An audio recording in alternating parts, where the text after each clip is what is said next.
रात का माहौल भारी था। पूरे घर में सन्नाटा था, मगर रिया और अर्जुन के बीच तूफान मचा हुआ था।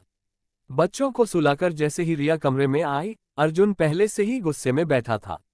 रिया, तुमसे कितनी बार कहा है कि मेरी चीजें मत छेड़ा करो, हर बार तुम वही करती हो, अर्जुन ने तेज आवाज में कहा। रिया, जो पहले ही पूरे दिन की थकान से चूर थी, भड़क गई। तो क्या मैं इस घर में सिर्फ तुम्हारी नौकरानी हूँ? हर बार मेरी ही गलती निकालते रहते हो।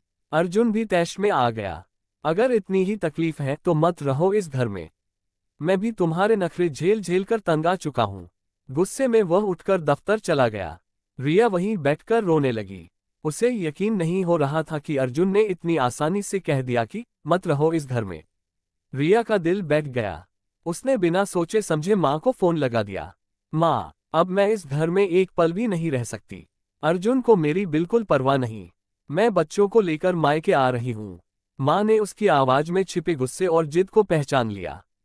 वो सख्त लहजे में बोली, रिया, खबरदार जो मायके आने की सोची। तेरी बड़ी बहन भी इसी जिद में तलाक लेकर अकेली बैठी है।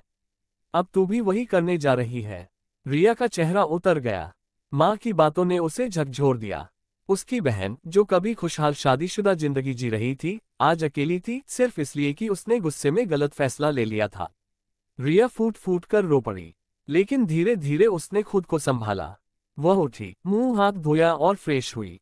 फिर उसने किचन में जाकर अर्जुन की पसंदीदा पनीर बटर मसाला बनाने का फैसला किया। शायद माफी मांगने से चीजें ठीक हो जाएं।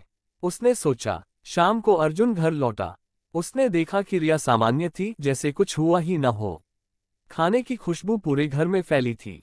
डिनर के दौरान अर्जुन ने धीरे से कहा, कभी कभी मैं ज्यादा बोल जाता हूँ, तुम दिल पर मत लिया करो। गुस्से में इंसान कुछ भी कह जाता है। रिया हल्के से मुस्कुराए और बोली, गलती मेरी भी थी, आगे से संभल कर रहूंगी। अर्जुन ने प्यार से उसका हाथ थाम लिया। रिया ने मन ही मन मां को दुआ दी। जज्बाती फैसले रिश्ते तोड़ देते हैं, लेकिन समझदारी उन्हें बचा लेती है।